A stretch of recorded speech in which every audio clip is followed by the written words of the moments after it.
Hello viewers, last week market condition చూసి Monday అంటే ఈరోజు గ్యాప్ అప్ అవుతుంది అనుకున్నారు. కానీ సడన్గా గ్యాప్ డౌన్ అయింది. దానికి మెయిన్ రీజన్ ఇరాన్ దుబాయ్లోని అమెరికా స్థావరాలపై దాడి చేసింది. ఈరోజు బిగ్ ఫాల్ వస్తుందని ట్రేడర్స్ అందరూ అనుకున్నారు. కానీ కంటిన్యూగా బుల్ సైడే ఉంది మార్కెట్. కావాలంటే ఒకసారి చార్ట్ గమనించండి. ఓకే, లాస్ట్ వీడియోలో మేము చెప్పిన లెవెల్స్ అయితే బాగా పనిచేసాయి. ఎవరైతే మా లెవెల్స్ పట్టుకొని ట్రేడ్ చేశారో వాళ్ళకి మంచి ప్రాఫిట్ గెయిన్ చేసింటారు. టుడే మార్కెట్ బయింగ్ సైడ్ ఉండడానికి రీజన్ మోడీ గారు చేసిన పాజిటివ్ కామెంట్స్.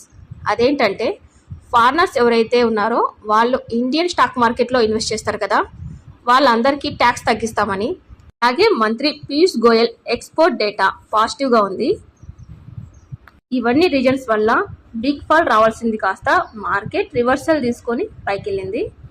ఓకే, ఇంకా ఫారెన్ మార్కెట్స్లో ఐటీ స్టాక్స్ 40% నుంచి 50% వరకు పెరిగాయి.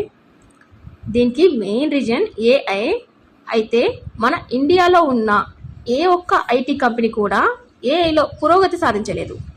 అయితే టీసీఎస్ వాళ్ళు కొన్ని రోజుల్లో ఏఐ మీద మేము వర్క్ చేస్తాం, మార్కెట్ లీడర్గా ఉంటాం అని చెప్పారు. ఇది ఇలా ఉండగా విప్రో స్టాక్స్ని నిఫ్టీ 50 నుంచి రిమూవ్ చేస్తే, అంటే వాళ్ళు చేయాలని అనుకుంటున్నారు, దాని ప్లేస్లో బిఎస్సి స్టాక్స్ని యాడ్ చేస్తారంట. ఓకే, దీనివల్ల ఈ న్యూస్ వల్ల బిఎస్సి స్టాక్స్లో బయింగ్ ప్రెషర్ ఎక్కువ ఉంటుంది. సో బిఎస్సి స్టాక్స్ పెరుగుతాయి. Tomorrow market analysis and important levels morning upload చేస్తాం. మీకు మేము చెప్పిన లెవెల్స్ యూస్ఫుల్ అయితే సబ్స్క్రైబ్ చేసుకోండి.